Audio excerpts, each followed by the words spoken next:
राम राम, जय हिंद।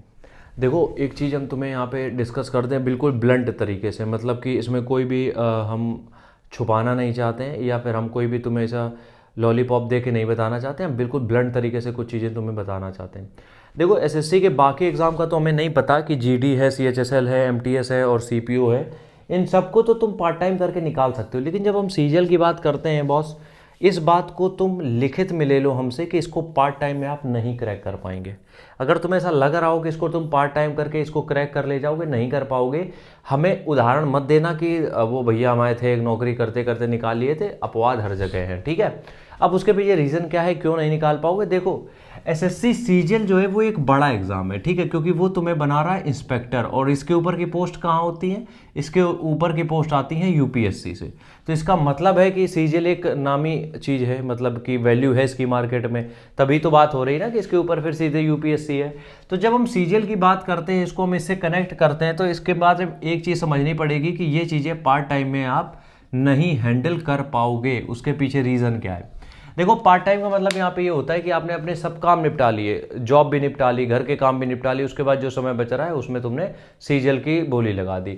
अब होता क्या है कि देखो, बात यहाँ पे समय की है ही नहीं, बात यहाँ पे समय की है नहीं, क्योंकि अगर तुम्हारे पास मान लो 6 से 7 घंटे बच भी रहे, मान लो सब चीज़ें करने के बाद तुम्हारे पास पढ़ाई के लिए 6 से 7 घंटे बच भी रहे हैं, दिमाग का क्या करोगे?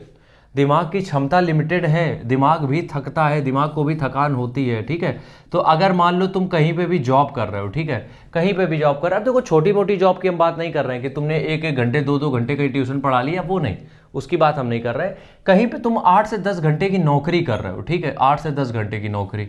अब उस नौकरी को करने के बाद, तुम घर पे आने के बाद, तुम सारी चीज़ें मैनेज करने के बाद, अगर तुम ये सोच रहे हो कि इसके बाद तुम तैयारी चालू करोगे और तुम्हारा सिलेक्शन भी हो जाएगा, boss you are totally wrong. बहुत गलत जा रहे हैं आप, इस चीज़ को बहुत मतलब निगेटिव सेंस में जा रहा है, लेकिन इस चीज़ को समझना पड़ेगा, फिर आप बहुत गलत तरीके से फंसने वाले हैं। क्यों फंसने वाले हैं? क्योंकि देखो, अगर पार्ट टाइम में चीज़ें करोगे, सीधी सी बात समझ लो, खासकर सीजीएल और यूपीएससी, यूपीएससी तो खैर बहुत है बड़ी चीज़ है, सीजीएल की अगर हम बात करते हैं पार्ट टाइम में बिल्कुल नहीं हो सकती। तो अगर चाहते हो कि वाकई में इसको क्रैक करना सीरियस होके, तो हम ये कहेंगे कि जो भी तुम्हारे पास टाइमिंग है, ठीक है, जो भी तुम्हारे पास टाइमिंग है उसके कम से कम 60 से 90 दिन के पीछे, मतलब कि जब भी तुम्हारा पेपर होता है उसके 60 से 90 दिन के पहले, मतलब कि 90 दिन पहले, 60 दिन पहले, 2 महीने पहले या 2.5 महीने पहले, कहीं से भी जो भी जॉब कर रहे हो, या तो उससे लीव ले लो 2 महीने की, या फिर उनसे कह दो कि कुछ घंटे कम करो, क्योंकि तुम्हें पूरी तरीके से इन्वॉल्व रहना पड़ेगा एसएससी में। और खास कर देखो, बाकी एग्जाम निकल भी सकते हैं, लेकिन जब हम सीजीएल की बात करते हैं,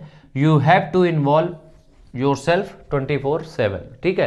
तुम्हें 24 घंटे उस एग्जाम में खुद को इन्वॉल्व रखना पड़ेगा, क्योंकि ये एग्जाम तुमसे कुछ ज़्यादा मांगता ही नहीं है, ये तुमसे मांगता है तुम्हारा टाइम, प्रीसियस टाइम, और वो मांगता है 6 से 8 महीने के लिए डेली 8 घंटे। इसलिए पार्ट टाइम में बहुत मुश्किल है, तो मत सोचना बिल्कुल भी।